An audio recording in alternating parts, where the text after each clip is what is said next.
Every night, he sat beside that door, waiting for the one person who had promised, "I'll always come back." But one cold morning, the dog finally stopped waiting, and what happened next broke everyone's heart. Max had been more than a dog. For 12 years, he had been the best friend of a man named Daniel. Daniel had found Max when he was only a tiny puppy, shivering beneath an old wooden bench outside a grocery store. It was raining that night. Daniel was walking home when he heard a faint whimper. He looked under the bench and saw two frightened eyes staring back at him. "Hey, buddy," Daniel whispered. The puppy slowly crawled toward him. Daniel took off his jacket, wrapped the little dog inside it, and carried him home. That night, Max slept beside Daniel's bed.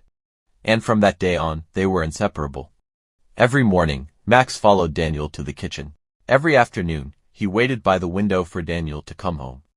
And every night, Daniel would sit on the floor, scratch Max behind the ears, and say the same words, "You're my family, buddy. I'll never leave you." Max seemed to understand. Years passed. Daniel got married. He had a little daughter named Emma. Max became Emma's protector. When Emma learned to walk, Max stayed beside her. When she cried, Max ran to her. When she fell asleep on the couch, Max would lie on the floor beside her and refuse to move.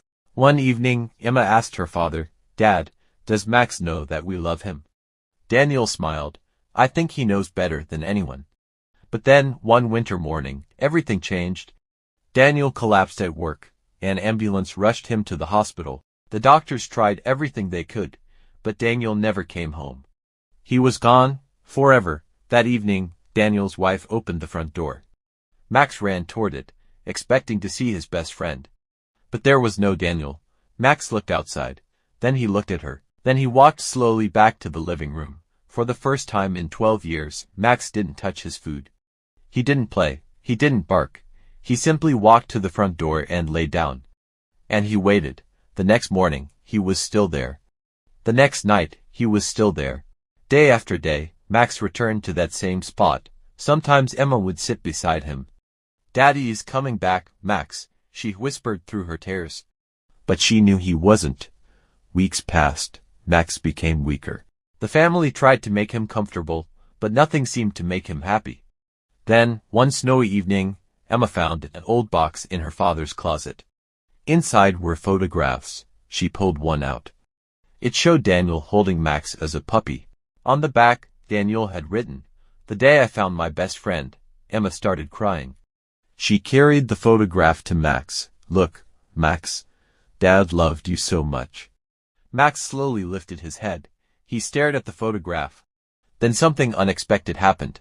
He gently placed his paw on it. Emma hugged him. "I miss him too." That night, Emma made a small decision. She took Max's favorite blanket and placed it beside her bed. "You don't have to wait by the door anymore," she whispered. "You can wait with me." For the first time in weeks, Max followed her. He slept beside Emma. The next morning, the house felt different.